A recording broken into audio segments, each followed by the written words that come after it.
Hey, I'm Addie, CEO of Best Chat. Welcome to our micro video series, Fertility 15. In this series, we spend 15 minutes with some of our favorite fertility doctors chatting about topics surrounding patient care. We know patients love learning about their docs, and we know docs garner inspiration from one another. We hope you enjoy. Welcome to Fertility 15. This is a Best Shot video series. I'm your host, Abby Mercado, and I am Best Shot CEO and a former fertility patient myself. So today I am super excited to welcome Dr. Eduardo Hariton, who is a brilliant physician, super authentic, and he is also a published author of children's books. So thanks for joining us, Dr. Hariton. To get us started, would love to hear more about you. So tell us about yourself. Sure. So I'm originally from Venezuela, was born and raised there. I came to the US about 20 years ago when I was 15 and have been here ever since. Went from Florida up to Boston. I did my medical school and my business school at Harvard, and then I did my residency at the Harvard hospitals, and then most recently came out to the West Coast, and I'm at UCSF doing my fellowship in reproductive endocrinology and infertility. Awesome. So I just want to dive into something really quickly. So I'm a business person. So are you. You're not just a physician. So what made you want to go to business school? You know, especially at one of the foremost business schools in the world. Yeah. Well, I initially came from the public health lens. When I was in college, I volunteered at a homeless clinic and did a lot of work with underserved populations and looking at access. And I was always trying to figure out what to do to help my patients. And most of the people that mentored me had masters of public health or were researchers. But when I was working in these clinics, the issues that we had to do with access, they weren't problems of research design. They weren't epidemiological problems. They were business problems. Like they were, how do we budget? How do we manage the money? You know, we would do this like 5K and raise, $10,000, $15,000, but we had no way of managing that in the most effective way. We didn't know if we should pay for vaccines for children or if we should hire an extra nurse so that we could see more patients on our weekly clinics. So the more and more I went into it, I realized that the skills that I needed to make an impact were skills of management, not skills of epidemiology. And I felt like if I were to go to the School of Public Health, I would be pushed less in the way that I see the world, because most people that do that kind of research also feel the same as doctors, like healthcare is a human right, we should expand access. Whereas you go to a business school and you're sitting in a classroom with Democrats, Republicans, libertarians, and you're trying to figure out what is the best way to tackle this problem. And I think that in healthcare, we do things very similar to how we did them 10, 15, 20 years ago. I'm sure we'll get into that a little bit today. But in other industries, technology tends to evolve faster. So learning from other aspects of the business world would give me the tools that I needed to come into medicine and fertility specifically with a different lens and try to tackle some of those problems. Awesome. I wish every doctor had a Harvard MBA. That's really cool. So let's get down to business. So I just asked you why you wanted to go to business school. Let's talk about what we're here to talk about, which is fertility. So what made you want to become a reproductive endocrinologist? That's a good question. I always thought I would be a medical oncologist. I was drawn to oncology because patients that have cancer are really invested in their care. It's a critical time in their life where they're like scared, and they come to you and they trust you to help them get through a very tough period and hopefully do well on the other side. And then I was rotating through, when you're a third year, you do medicine, pediatrics, OBGYN, psychiatry. So you kind of go through everything. And I got to OBGYN and I was fascinated because pregnancy was the same thing. Pregnancy was a period in women's life when they were truly invested in having the best outcome possible. And they would come to you and seek your help to help them do that. So I loved OBGYN and I got really into it. And then I found fertility within that and felt like what better way to help people like make a meaningful change in their life. Like people come here and they're vulnerable, they're scared, they're hurt, and you have the ability to give them something that they truly want. But it's pretty painful and uncomfortable and expensive, but truly gets them there. I think, I'm a father now, and I think that, you know, having a child and raising her makes me so much more invested in my patients, because I want to be able to give them the possibility to experience that themselves. So I think, to me, it was the combination of really engaged patients and families, the ability to make a meaningful difference in their life. And then the other aspect that I didn't talk about was technology and innovation. So I want to work in a field where things are changing quickly, where we're able to apply technology to make things better. And that's where kind of the MBA business side of my brain comes in. How do you Yeah. take all this really important and helpful technology and apply it to the patient journey, so that patients, if you have to go through this, you can do it in the most painless way possible. Yeah, I love that. That's obviously we've talked at length about Yeah. that before. But I guess if you had to say, people talk like we're in early innings. What inning do you think we are in terms of fertility technology? You know, if we're not going to extra innings, which I hope we go to, but if this is going to be a 9 inning game, I would say we're probably in inning 3 to 4. Like, this is not Okay. the days of like we need to do surgery and put in 10 embryos and the chance of pregnancy is 10%. Like, we've gotten pretty Right. far, but we also do things the exact same way that we did before. You come, you see, you talk, they send some lab work, you come again, you talk again. They make a Yeah. bunch of dissections, give you a bunch of injections, you take out the eggs, you grow them, you put them back. And I think Yeah. there's a lot of steps in that process where we can improve, both on the patient experience side, like how do we make this better for patients? How do Hmm. we make this cheaper for patients? I'm really a big Totally. proponent of access to care. And when something costs $20,000 and the median household income in the United States is $50,000, it's just Yeah. not going to be accessible. So how do we expand access? And we need to make it cheaper. We need to make it better. And I think we still have a long way to go in terms of improving outcomes. So how do we make sure that the embryos make it all the way through? Totally. Yeah. And just circling back to your comment on engaged patients, I actually have not heard anyone say that. So that was awesome. Thanks for sharing that with us. Yeah. Also, next topic, let's talk about everyone's favorite topic in 2020, which is no, just kidding, not Donald Trump, COVID. So how are you connecting with your patients uniquely in this new COVID world? Tell You know, us. it's hard because it's a lot of this. It's a lot of phone conversations, video conversations. I missing my patients in the office. I think that part is tough. It's a lot more exhausting. I'm an extrovert, like the extreme of extroversion. Okay. And to me, it's really hard not seeing people in person and having that as a part of my day. I think you just gotta be a person. Like, the first 5 minutes of a consult with a patient, I don't talk about medicine. We talk about what they're doing, how's their job, are they Yeah. commuting? Like, oh, like you live in 2 hours away from your job and now you have 4 hours of free time back. Like, how does that work? So you get to know Yeah. them as people. And I think that that's really important. Like, you are in this together. Like, they know me. If they follow me on Instagram, they've seen my wife, they've seen my daughter, they know if I go on vacation or not, they see how I think about different things. And I think that gives them a sense of who I am and helps us connect on a much deeper level. I think another one of the things that is important that my patients like is that I'm part of one of the largest studies looking at COVID in pregnancy. My patients are either Mm. pregnant or trying to get pregnant. So knowing that, you know, us at UCSF and me as an individual are trying to be part of the solution to understand the effect of COVID in pregnancy, I think also makes them really engaged and grateful, because I don't have the answers for them right now, but we're hopeful that our project will help answer some of the hardest and most difficult to answer questions about COVID in pregnancy.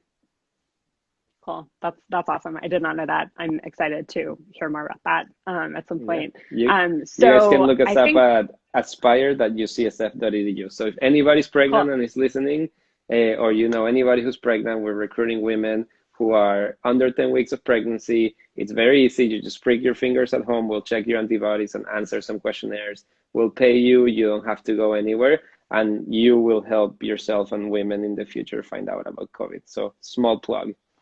Oh my gosh, yeah, I know a couple people. Perfect. That's awesome. Hear that, ladies? Yeah. Cool.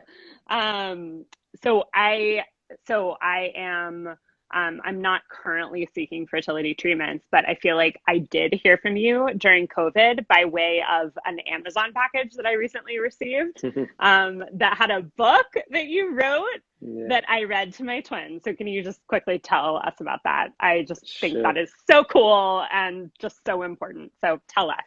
Yeah, so I think one of the challenges of going through IVF is that, people talk about the start or how do families start. And I think it's a really important part of a couple's or an individual's journey to have gone through fertility treatment. It's also that's very hard to introduce to an infant. And, most of our societies and most of our research shows that like disclosure is a big part of raising a child that has been conceived through fertility treatment, whereas it's just traditional IVF, but also like egg donor surrogacy. And we wanted to make it accessible to patients and make it fun. So we looked out there and there were some good books, but we felt like we wanted to do something of our own. We wanted to use animals because we felt like we wanted everybody to feel representative, not just if you're of the same race or gender as the people who Right. are doing this. So we wrote this book and we started in residency. We were like chief residents, and me and my friend Pietro, came up with the idea. We started writing, we found an illustrator, and we worked on this for like a year and a half, and eventually came up with what I think is a really nice, fun book. Like, I think it's awesome for me to read it to my daughter and tell her this is what I do every day. It's fun Aw. for my friends and my patients to read it to their own kids and share part of their journey. And I think that Yeah. our next step is it's lovely and it's in English. And so we're working on translating it to different languages because I feel like there's some in English. I haven't seen many, if any at all, in Spanish or Portuguese, which is what Pietro speaks at home.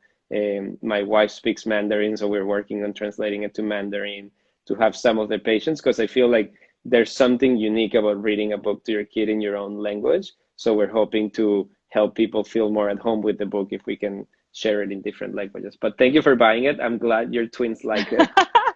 They love it. I Yeah, mean, they don't really. I mean, they're 18 months old, so they're yeah, like, "Oh, can I rip those pages?" And I'm like, "No, that's an yeah. important book." My daughter is about the same age and she loves the animals, so she'll like point out the animals. I was like, you'll get there.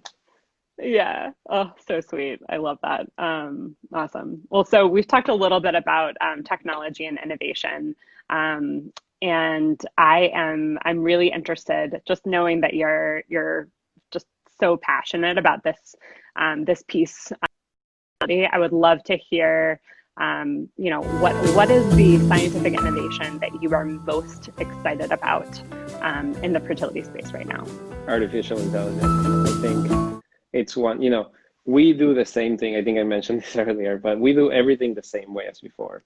And we have a lot of structured data, but we still make decisions as individuals. And I think that makes us feel good.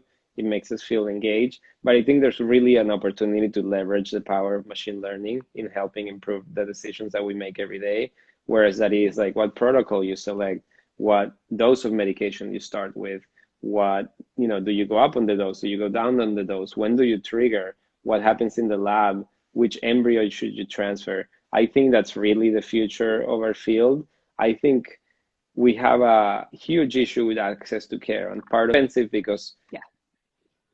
the provider time is really expensive. But I don't, I personally want to spend my time talking to my patients, helping them through the treatments, doing the procedures. I don't think that I am going to be better than a computer at making specific dose adjustments once we get an algorithm that is good enough. So I think that over the next 5 to 10 years, there's going to be a lot of like products that come to market that will help us make better decisions. We use machine learning vision systems to look at different things, and they can pick. If a car can drive itself in the middle of the highway using vision systems and machine learning, I think we can figure out by looking at an embryo which embryo is better than looking at it with a naked eye. And I think there's a lot of data Yeah. study that I did at Mass General. Our machine learning algorithm was better than embryologists at predicting which embryo would implant. And that was 3 years ago. So I think over the next 5 to 10 years, we're going to start seeing a lot more technology coming out that will help us make better decisions. And that's exciting, not only because patients are going to be getting pregnant, but because we will hopefully be able to get some of that physician time back and give it back to our patients and say, you Mhm. know, I don't need to spend X amount of hours on this cycle, so I can spend them either face to face with you, or I can spend them face to face with someone else and make it cheaper so that more people can afford it. So that's what I'm excited Yeah, about. that's just so awesome. So, quick follow-up question. What do you see as, um, 5 to 10 years? So, as a, as a CEO of a technology company that could play in artificial intelligence at some point, we're really excited about medications and the data we can capture on medications and what have you. And I 5 to 10 years is a long time. Why are there so many blockers in place? What do you think these blockers are, and how do we take them down? I think the main blocker is that the data is not standardized and it's not aggregated. We have a relatively fragmented system of clinics that don't share data, use different medical records, and basically chart differently. So it's really difficult for one person to come aggregate this data and make meaningful insights out of it. You spend Yeah. months to years cleaning it before you're even able to analyze it. And that's if you can even get the data. So I think data siloing is huge. I think data standardization is huge. And to build the systems and make it smart, you can't just take data from one clinic because one, it's not enough to make meaningful insights, but two, it's not representative of the population.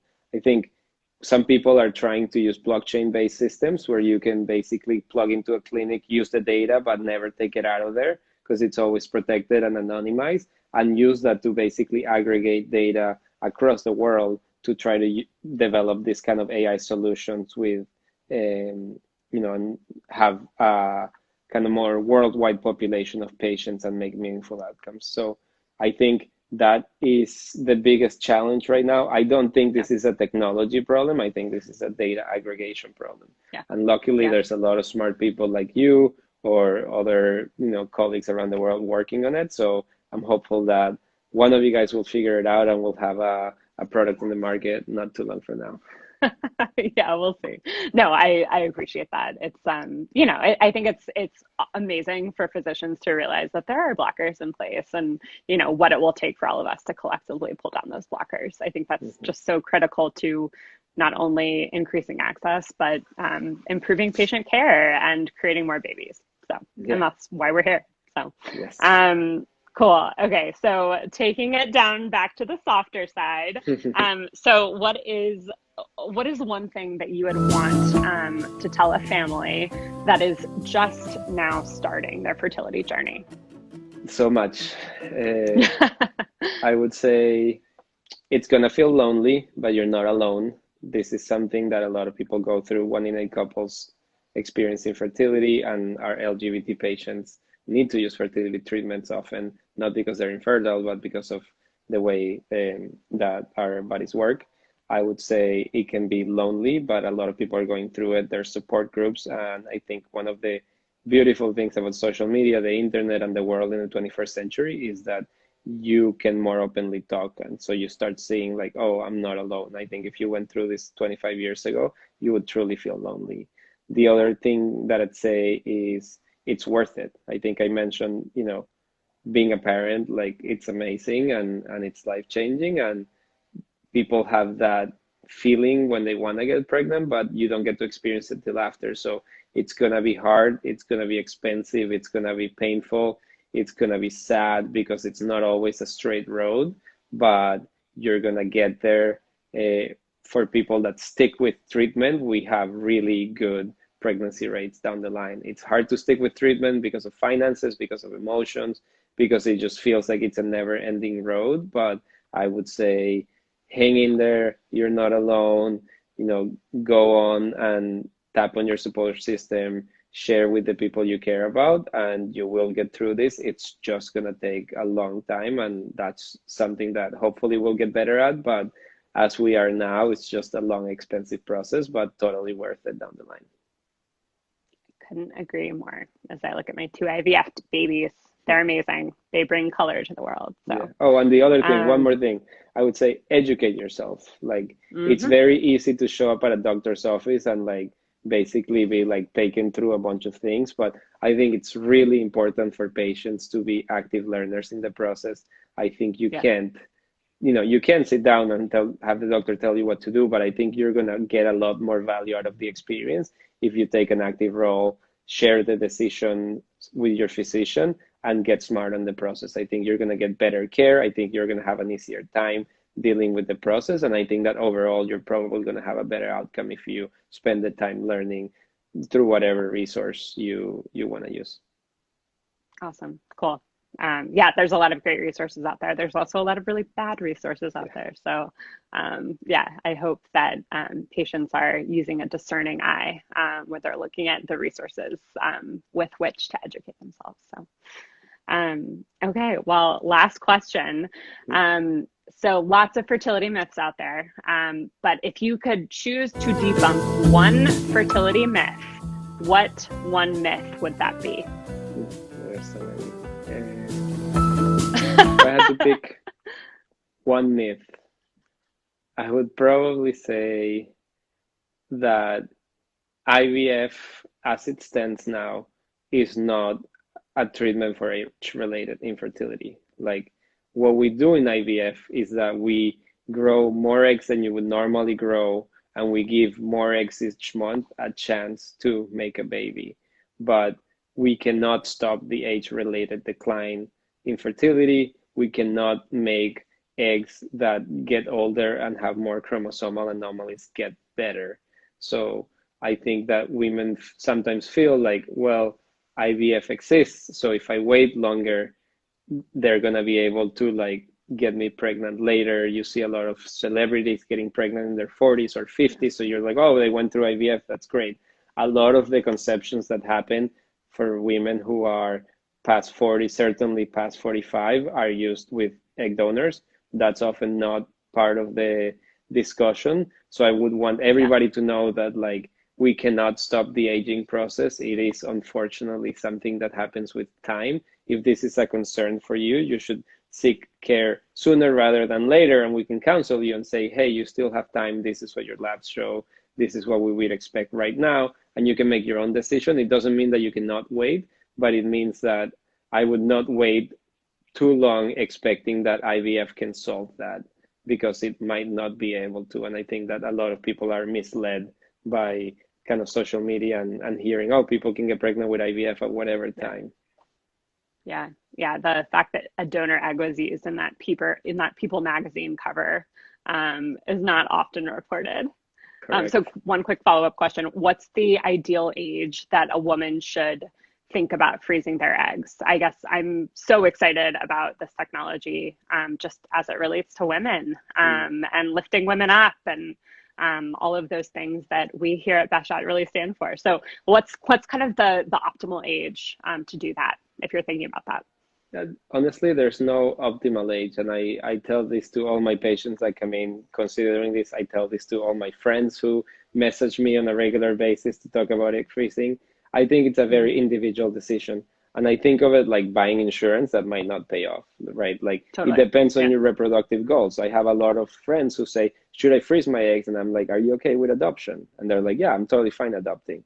Like, are you okay with a egg donor or a non-genetically related child? They're like, yeah, I don't care about the genetics. I just want to carry. If that's you, then there's not that much value, because if, let's say you had infertility, which most people won't have, and then let's say you need to go through IVF, you can use an egg donor, or you can just adopt a child. And if that's going to bring you the same satisfaction, then there's probably no reason for you to go and freeze your eggs. I think that if you are in a situation where having genetically related children is really important to you, or you're in a situation where you, because of career reasons, because you don't have a partner, because you and your partner don't want to have children, and you're planning to delay childbearing towards later in life, then I think that it's important to consider whether you want to have this option as a chance to increase the chances of getting pregnant with your own eggs. I always tell my patients, like, eggs in the freezer are not babies in the freezer. A lot of people are disappointed because they freeze their eggs and they don't work, and that's unfortunately one of the challenges. I'm hoping we get better at predicting which ones are going to work with technology like AI, looking at eggs and picking the better ones, and there's some people working in that.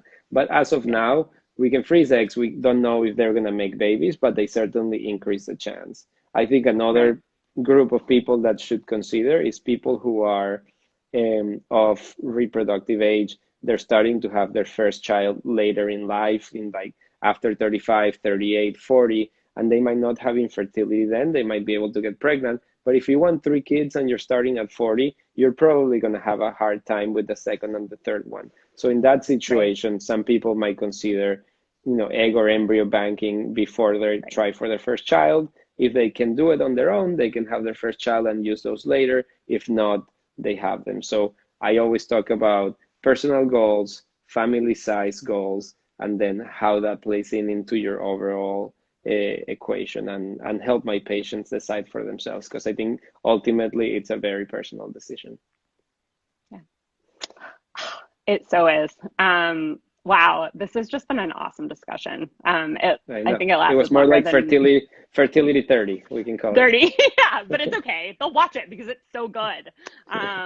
So I just want to thank you so much, Dr. Hariton. You're doing so much for your patients, so much for this industry, and thank you for joining us today, and thank you from the world of fertility, and I'm sure I'll talk to you soon. Sounds good. Nice to talk to you, Abby. Thank you so much for having me. I'll talk to you soon. Take care. Yep. Bye. Bye-bye.